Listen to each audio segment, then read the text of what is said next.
Hello and welcome to this week's episode of Fellowship in Essential Oils. Previously, we dived into lavender essential oil. Of course, we were talking about the species there, Lavandula and angustifolia, but there are many other types of lavender and kind of others that hang around in the lavender family as well. So we thought we'd dive in and kind of see if we can separate them out a bit and give you a bit of insight into the other lavenders today. Liz, who's going to be my lavender expert today. How are you, Liz?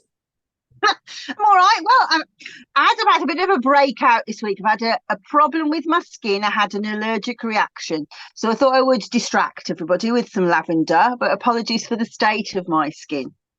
But other than that, I'm in a fog of lavender haze, which is a good place to be, I think. Very much so. I thought I'd pop some Lavandin in the diffuser today just to kind of get me in the mood for recording. And we're probably both feeling rather tranquil at the moment, aren't we? Yeah, so I can remember when I asked the midwife if I could have oils at my delivery, and she said, "No, I don't have them in our delivery suite because I don't want the midwives going to sleep." And I was like, "Oh, it's such a bad excuse," but I really struggle to argue with it because it is so relaxing, isn't it? And we all think about lavender, Lavandula angustifolia. I think we're fairly. If you talk about rosemary, people immediately go, which chemotype? And I'm like, oh, I don't know. But nobody really ever says that with lavender because well understanding of what we've got. But there are a few lavenders that you can use as essential oils. There are around about 30 different species of lavender, which break down to about 450 subspecies. So anybody who's got a still really could make a different lavender to what we're discussing at the moment. I've got a friend in Washington State, Sandra Schuff, who has a fantastic lavender farm called Positively Aromatic. And she is the biggest organic lavender farm in the United States, and she grows 47 different types of lavender. And I can feel Adam thinking about his checkbook right now. I need 47 different types of lavender, but her favorite one that she makes is one called Melissa Lilac, which is just beautiful. But really, what we're seeing when we look at different lavenders is kind of usually the same kind of chemicals that rise and fall depending on the challenges it's faced in the soil where it's grown. A problem that we have is nomenclature can be difficult. So, for example, well, actually, starting with when I qualified and dinosaurs roamed the earth, it wasn't categorized as Lavandula angustifolia, it was Lavandula vera, true lavender. So if you ever see that in a book and you go, haven't got a clue what chemotype that is, it's just lavender, Lavandula vera. But also on the hazardous list that I learned was a lavender called Lavandula stoechas or Stoechas, which I was always taught is French lavender.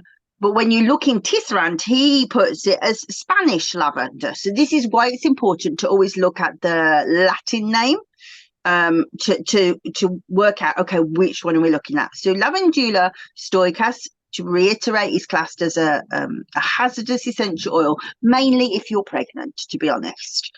But the reason for that is because it has a much higher amount of ketones in it. And ketones, Marty Hosel always describes it better than anybody else. He calls it the disincarnators. So removes life from it. So, for example, if you are meditating, your body and mind separate. Well, in the process of a womb, the last thing you want is a ketone because it's death, really. It's what we suspect might happen. So we don't use lavender stoechas very often.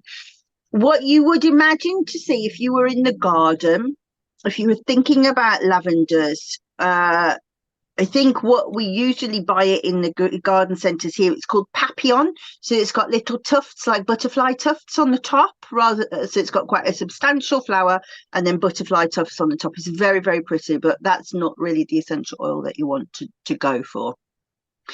The other one that gets spoken about is spike lavender. and I'll talk about how they differ botanically in a minute. But actually, when I trained, we used spike lavender way more than we used angustifolia, because, and you wouldn't get away with it now, I don't think, because it's got such high levels of ketones in it. We used to make creams and lotions with no artificial preservatives, because the Lavandula latifolia was so strong it would be able to preserve it. Now, I don't think you would get away with that now with the new EU legislation, but it is a really strong antifungal oil.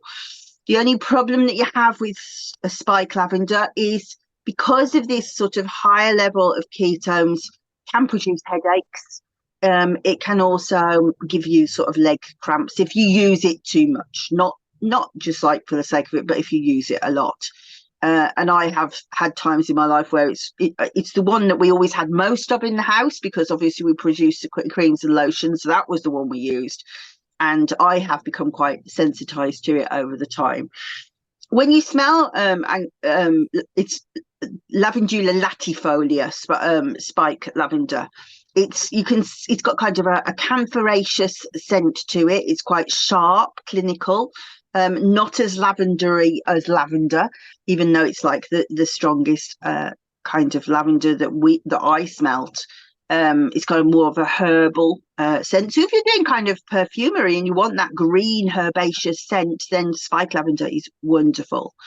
But yeah, for the most part, I would go for angustifolia. So again, if you're thinking about what's in the garden, angustifolia, the one that we use the most, is the one that has a long stem and it has one set of flowers at the top.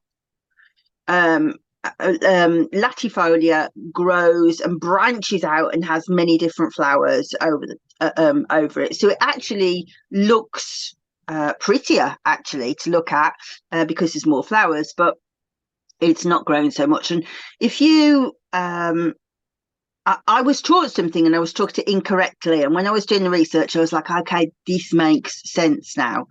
So I was taught by somebody who perhaps didn't know very much, full stop, that as you came down a mountain, that it would be latifolia, because it wouldn't grow that it changed from the altitude.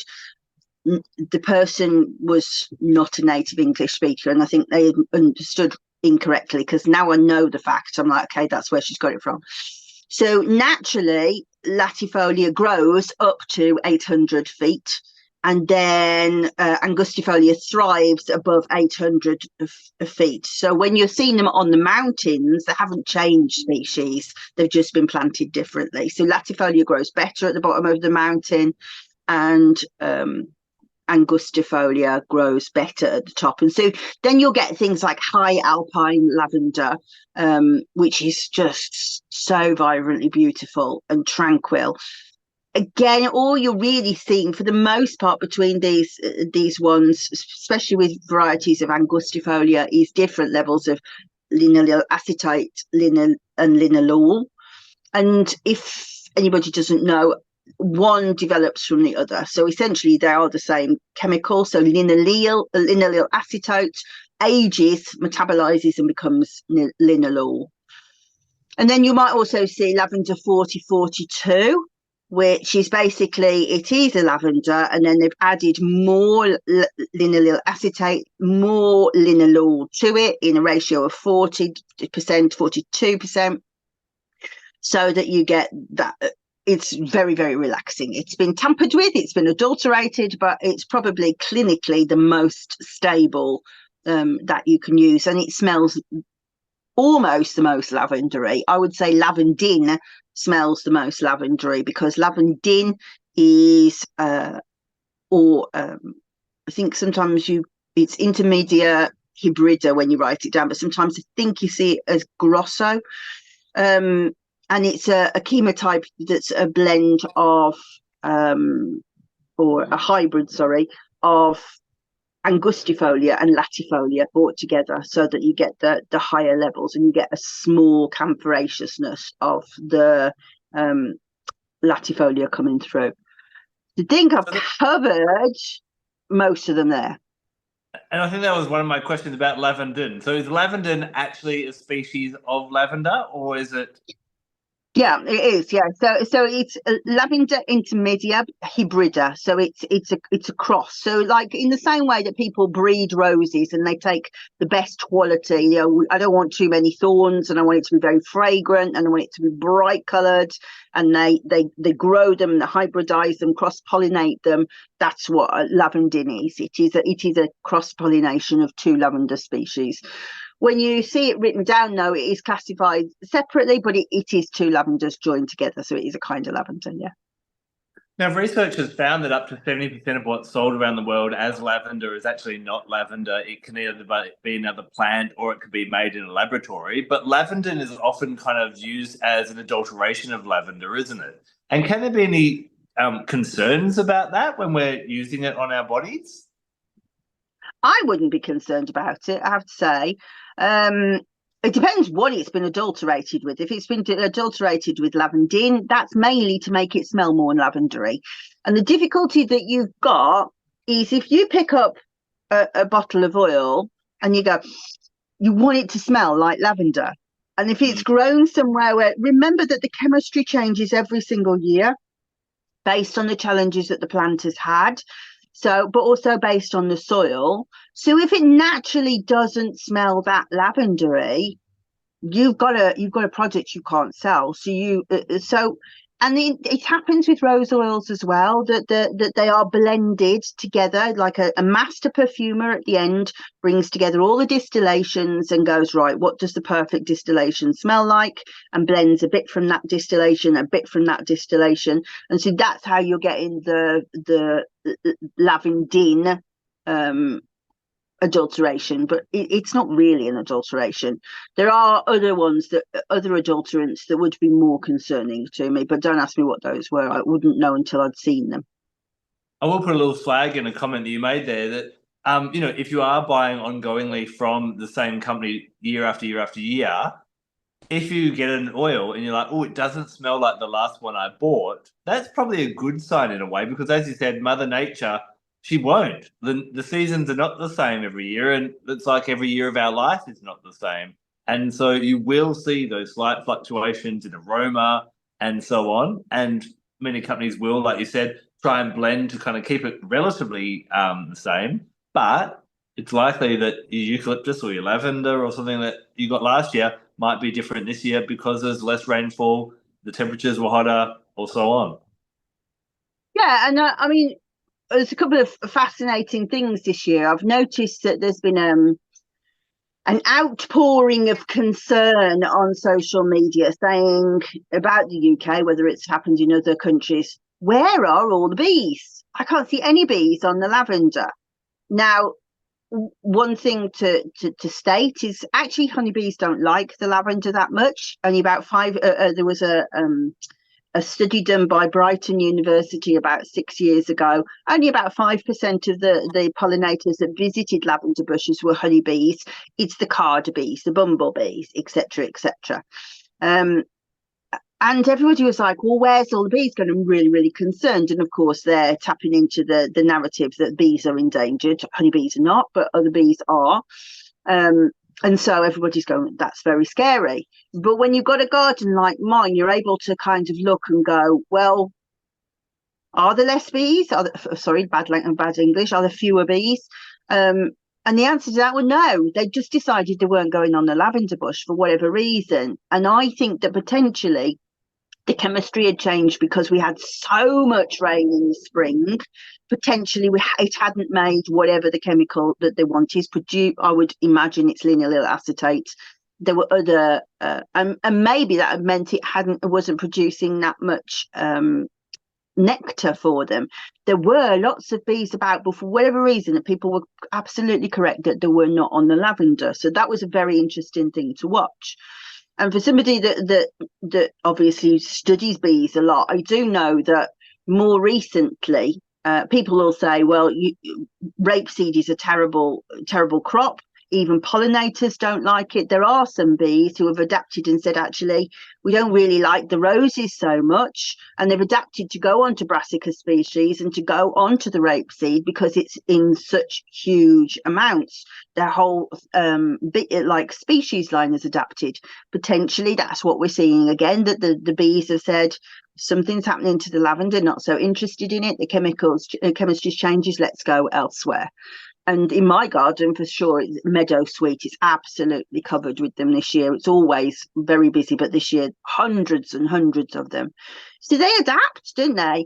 But also what you're seeing is an outward change of the inward thing of what's happening with the plant potentially.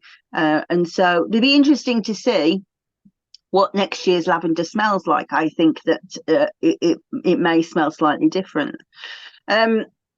Another interesting thing that came out of this research was seeing what's going on in Provence. Provence, of course, is like the world's centre for the most beautiful lavender production. But the climate in the Mediterranean is so challenging now. It's so has so many problems with climate change. The way that the sun shines is much hotter.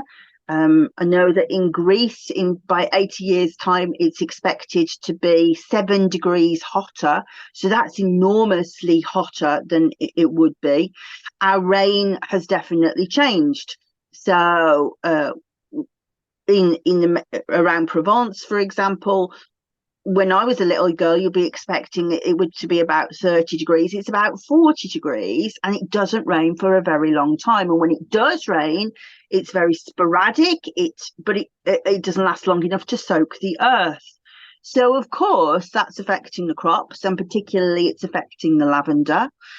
What happens when we have these climate changes is it also affects the pollination. The pollinators. I've already talked about the bees, but in particular there's a kind of beetle that's affecting the lavender, and because the winters don't get cold enough, it doesn't die off, and because the cycle's changed, also probably the cycle of the natural predators of the pollinator have been disrupted. So this beetle is really attacking the lavender. So there is a lot of studies and a lot of thought going into, well, how do we protect the lavender crops? And the way to protect it is to stop planting enormous fields of purple. So, of course, then there's downside of that because the tourists want the purple. So there's lots of farmers saying, God, I'm not willing to do that. But it's been proven that if you plant like a row of lavender, a row of something else like kind of beans or some kind of other flowers, then the lavender, then more beans, then that holds more nutrients into the soil, but it also affects against the predators. So this potentially may mean that our children will never see those lavender fields that we have seen. And also an interesting thing about the purple lavender is what you're seeing to get that standard purple is its clones of the same plant. So another lavender that I didn't talk about before is called lavender AOP. So Appellation d'origine protégée, which means a protected original species. Or a place of origin, I think is more accurate. So for anybody in the UK, a bit like you're not allowed to call Cornish pasties unless they come from Cornwall. So these particular lavenders come from Provence at a certain altitude, but they're grown from seed. So to grow from lavender from seed is a very difficult process. It takes a great amount of time. And when you grow from a seed, what you get is slight variations in the colour. So it's more pinky, more paler, more purpley, more bluey. So if you get lavender AOP, it's at a certain height on the alpine slopes. It's been grown organically from seed, as opposed to these cuttings that always make clones. So therefore you get that purple. So those fields full of pollinators, but all different shades and hues of purples. So that's a very kind of specialist one, and I have to say, lavender AOP I just love. But yeah, it's will be more expensive, because think how much more difficult the process is to grow it.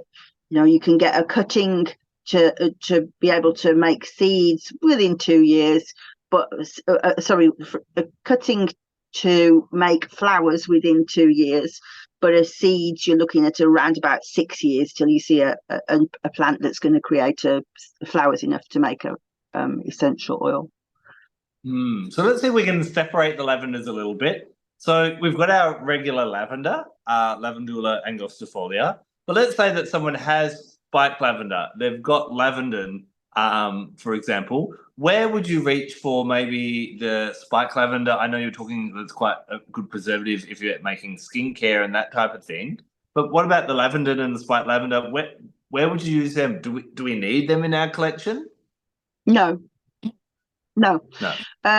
Because they are so similar in nature to ordinary lavender. But if you are somebody who is fascinated by the diversity of nature, lavender collections are fascinating to observe.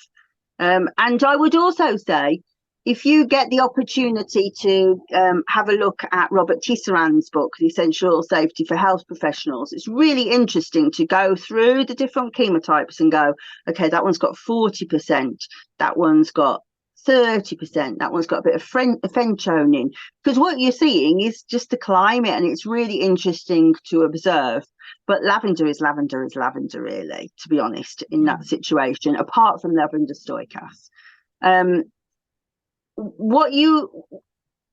If you have got more bottles of lavender, and so your question was, do you need other species? My answer to that is no. But if you've got them, then you have a responsibility to use them. And so what would you use them for? Well, Stoechas, as I say, you definitely wouldn't want to use in pregnancy. But ketones are what's called disincarnators, as I've said. What that means, Dan, is breaks down structure. So very good if you have dealt with a burn on your hand and it's starting to scar, then something with higher levels of ketones going to be more aggressive on it, going to help break it down more. Likewise, if you've got something like pleurisy, where you've got congestion and pain and infection in the chest, you would obviously use respiratory oils as the main attack, but your ketones in your Stoechas or your spike lavender will help support those better than a normal lavender, because this ketones break down catarrh and phlegm better. But then, of course, you've got the analgesic abilities of the essential oil as well. And I mean, one of the things that I hardly ever talk about, really, and maybe this is something perhaps people could put in the comments whether this is something that would be interesting to learn how to douse essential oils. Sometimes you can go down the list and your dowsing will pick out an essential oil and you'll go, well, why that lavender? And the answer is, I don't know why that lavender, but it is the best lavender because either like muscle testing or dowsing has shown that it's the right lavender. You can't necessarily, you could perhaps reverse engineer it a bit with theory, but for whatever reason, they just need a different one. So that could be perhaps something that we could do as a masterclass one day, so I could teach you how to douse, because if you've got a collection of oils where the nuances are so tiny, but one will be better than the other, and you can't really say why, but dowsing would pick it up. That's an interesting thing. I'm going to jump here a little bit because I think this vibrational aspect is interesting. I know I've told this story before, but perhaps other people haven't seen the video it came up on. It probably came up on the original Lavender video, but I think it's interesting that I was taught aromatherapy from a vibrational standpoint right from the beginning. Most people come at it later once, but mine was always from a vibrational standpoint. So our very first aromatherapy diploma workshop, we were taught to tune into oils, and we did an experiment, and it blew me away, and I've never forgotten it. I always sort of go back to it in my head, and I've never really had an experience as radical again. It was very much an initiation into vibrational aromatherapy for me. So we were asked to meditate, drop our attention down, and then purely to tune into a bottle of oil as they were passed around. So there were 4 different essential oils. What we didn't know was they were all going to be lavender. So that's the first thing, to actually have you to perceive them with your eyes closed. Okay, how can that be lavender as well? And just to see the nuances in them. So we were given English lavender, French lavender, Bulgarian lavender, Croatian lavender. So this would have been in 1992, because I was very pregnant with Amy, and it was right in the middle of the war in East Europe. And I've never felt anything like it. So first of all, we were given the high alpine lavender, the French lavender. And that was just so beautiful. It was like expansive. I felt like I was floating. My breath, you could feel that there was so much ozone and oxygen in it, breath really opened out. So you felt like you're floating with the angels, really. And then this other bottle of oil was passed to me, and it was like boom, and it wasn't just me. The whole room went, oh, because we could just feel the explosion and the turbulence. And of course, that was in the soil that had been absorbed by the plant. So once you move into that vibrational space, you can really tell the differences. But from a point of view of just like, I need to prescribe from ABC, knowing what the condition is, what the safety is, what the indications would be. Nah, there's not very much difference from that point of view. This kind of gets me thinking about a spiritual practice that everyone might like to try, because we talk about different essential oils having different personalities and personas and energies and so on. And I think lavender, we know as a general essential oil, helps us to relax. It helps us to connect with our crown chakra, to slow down, to get out of the rat race, and to make room for more spiritual development in our lives. And I think, maybe we could get a collection of a few different lavenders and just see what impression you get from each one of them. And as you said, you've experienced that difference in lavenders from different places. I think, obviously the species will make a difference, plus where it's grown will make a difference as well. But I think lavender might be a really nice one for people to work with, to open up that more awareness of the sensitivities of an individual oil and get to know that oil more. Yeah, I agree. And actually, I should just close that last story by saying Croatian lavender doesn't feel like that now. It's lovely and tranquil now, but that had gone. So that's interesting. But I think also it's really worth. I'm working on a big meditation for midwinter called nymphs, and we'll be doing some purification work before we actually go and meet the nymphs. And of course, water purification, you need to use lavender because it means lave. So this idea of cleansing, and of course that's what it does. It cleanses all of our inside and out. It cleanses those negative thoughts away. It cleanses our hands when we're washing. But all that kind of, well, the ancients called it miasma, the dark places. It shifts all of it out. So yeah, and of course, if you were to, this will not go to waste when I've finished. This will go down by the bees, and I'll pick off each one when I want to use the smoker for the bees, because it makes the bees so peaceful. But it's really not a good idea to culturally misappropriate cultures. Said that the wrong way around. So where the First Nations people of America smoke with white sage, then it really in the West, in Europe, we smudge with our sage, but also with lavender, and so that's an air purification.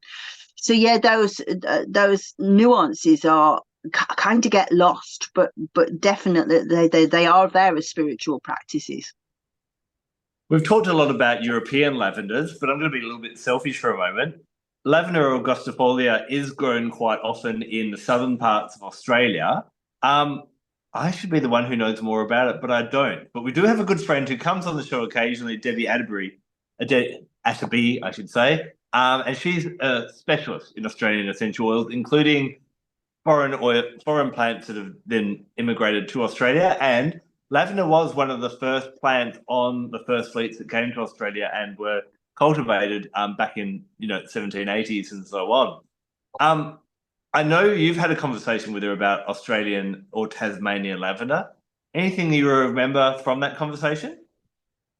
It's an unforgettable lavender because it smells so lavender. If you were going to make a lavender in a factory, you would go, what's the prettiest part of lavender? And the Tasmanian one is that. And the reason for that is, unlike other lavenders, there is no camphor in it at all.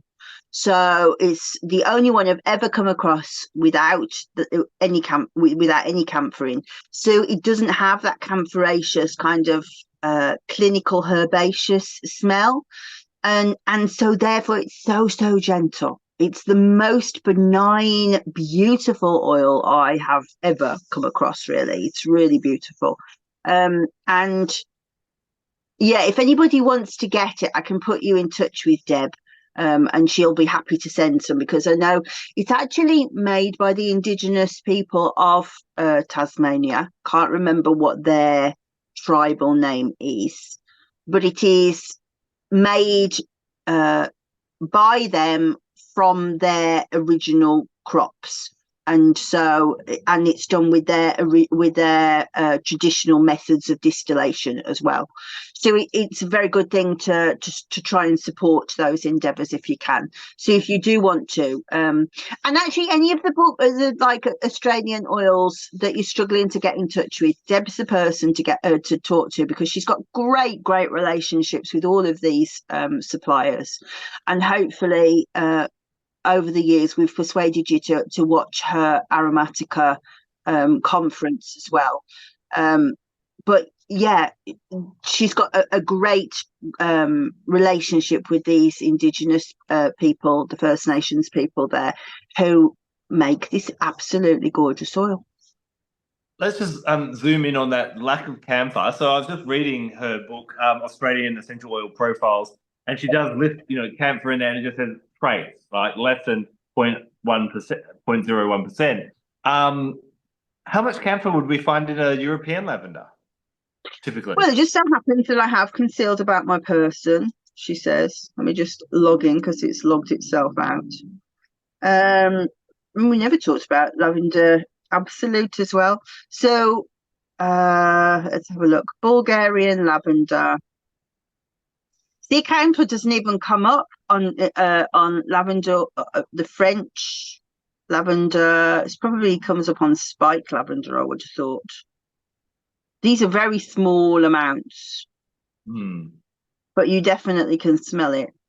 It makes a difference. So the other one we haven't talked about actually is cotton lavender, which is actually not a lavender. It's Santolina. And in there, that's just about 2%.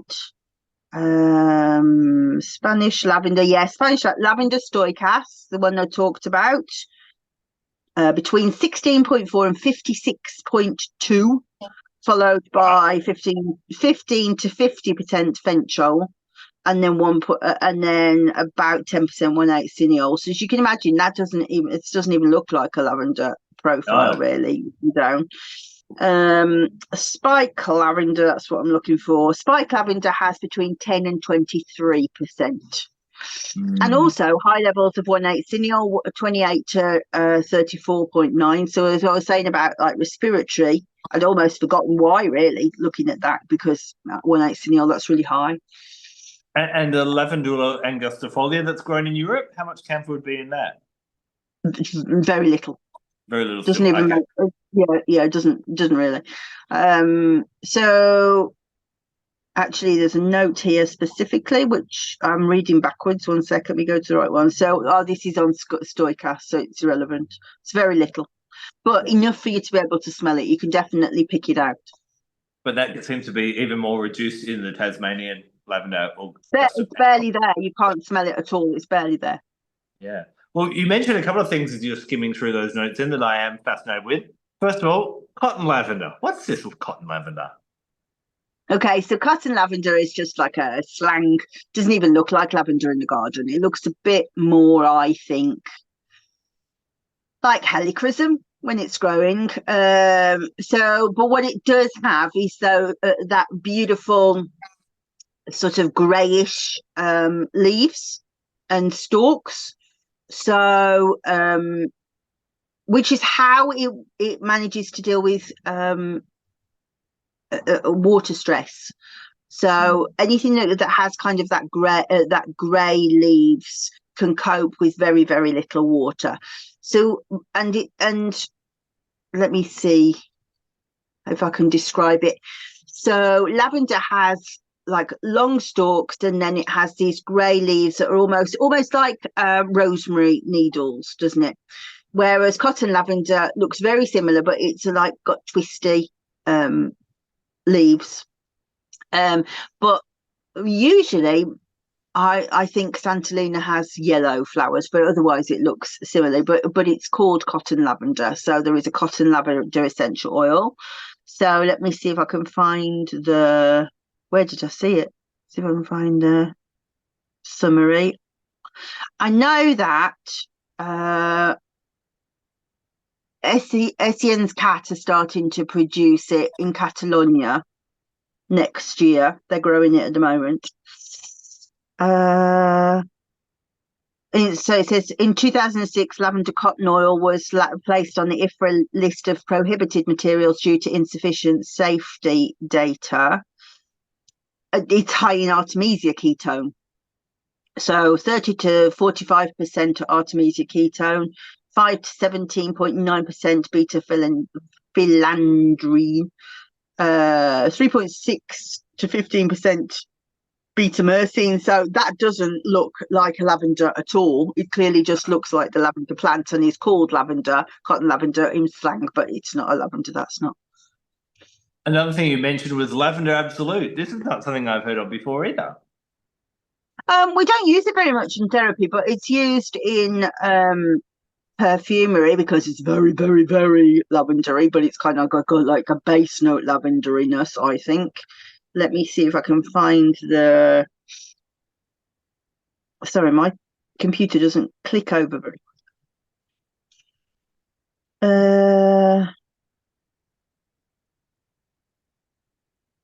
where's it gone? No, I can't even find it now. Also, I should say, oh yeah, lavender absolute. Got it.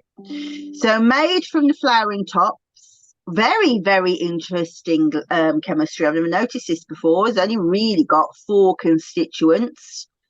42% linalool. So for whatever reason, the linylyl acetate doesn't come across. 5% coumarin. 1.5% geraniol, 1% limonene, and so therefore a slight skin sensitization risk. But your maximum dermal level use, and just check. This is Lavandin absolute. Apologies, Lavandin absolute. I will look for lavender absolute in a moment. Maximum dilution is 0.03%. See if I can find lavender.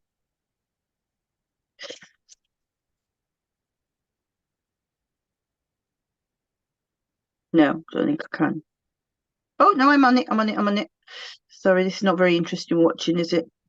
It says lavender absolute causes more skin reactions than lavender oil, but it's not known which constituents might be responsible for this. Dermal application of coumarin is not hazardous.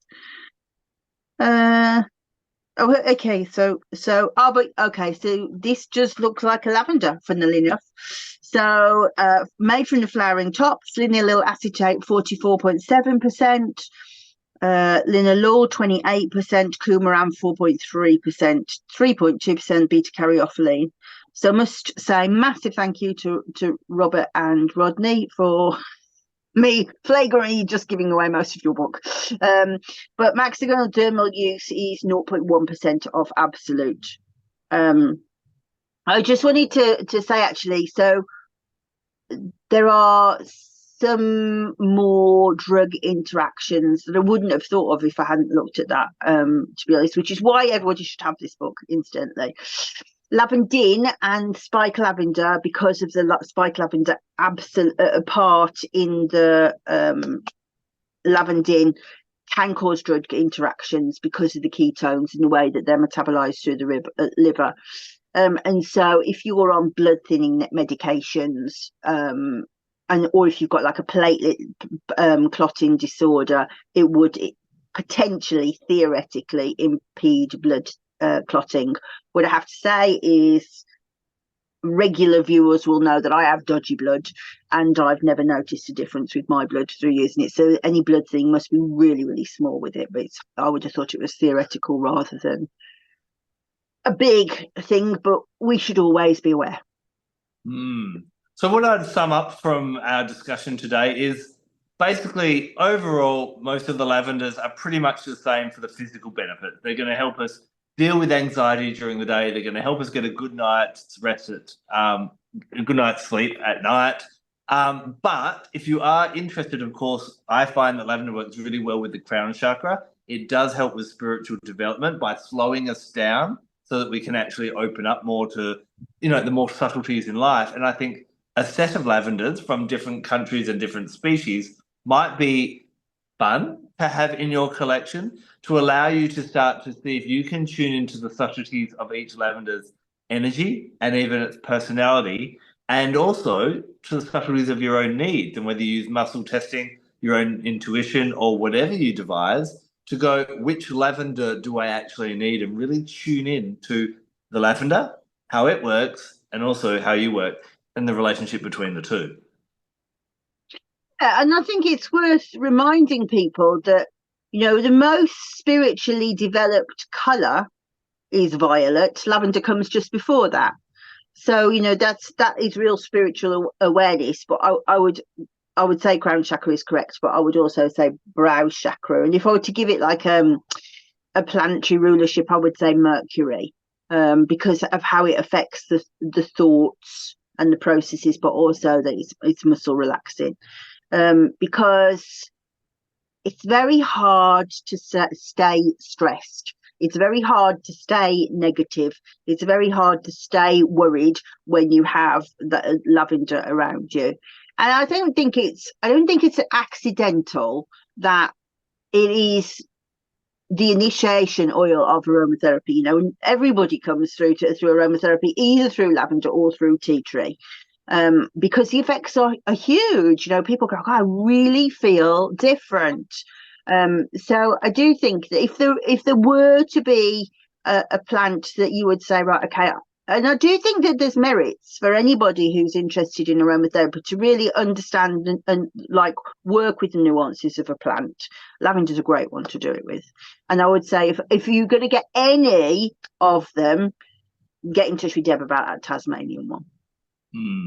Now, if you haven't had your fill of lavender from this conversation, remember we did do an original episode on Lavandula angustifolia. I'll link that on at the end of this this episode if you'd like to watch that again. But we'll go through and we go a little bit deeper into the spiritual aspects of lavender and a few other things, so you can get some further insights there as well.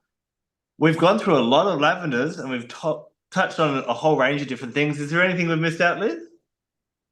No, I just think if somebody's looking to understand lavender, definitely watch the other video, because then you can see about how to use it for the physical body, because we've hardly touched on that really in here. So learn to use it. The only thing, my favourite warning to give people, I will reiterate it again, is if you use lavender in the bath all of the time, your skin is going to dry out. It interacts with the sebaceous glands, and the sebaceous glands think, oh, It's too much oil on the system and it dries the system out. So use lavender, use it to heart's content, but use things like geranium, chamomile, etc. with it. Rotate it round. Otherwise, you're going to go, aromatherapy ruined my skin. No, your poor application ruined your skin. So yeah, lavender. Would that carry on for skincare as well? Yes, yeah. Lavender. Yeah, skincare. It's for greasy skin. Don't use it. If you've got dry skin, don't put lavender on it. If you've got sore skin, don't put lavender on it. Yeah. Well, we'll be back next week when we dive into another essential oil. If you've got some requests, pop them in the comments and we'll check them out. We're always looking for ones that will titillate and excite you. But thanks for joining us in this blissful and relaxing episode on lavender. I hope you're feeling a little bit more tranquil now. Until next week, goodbye. Bye-bye.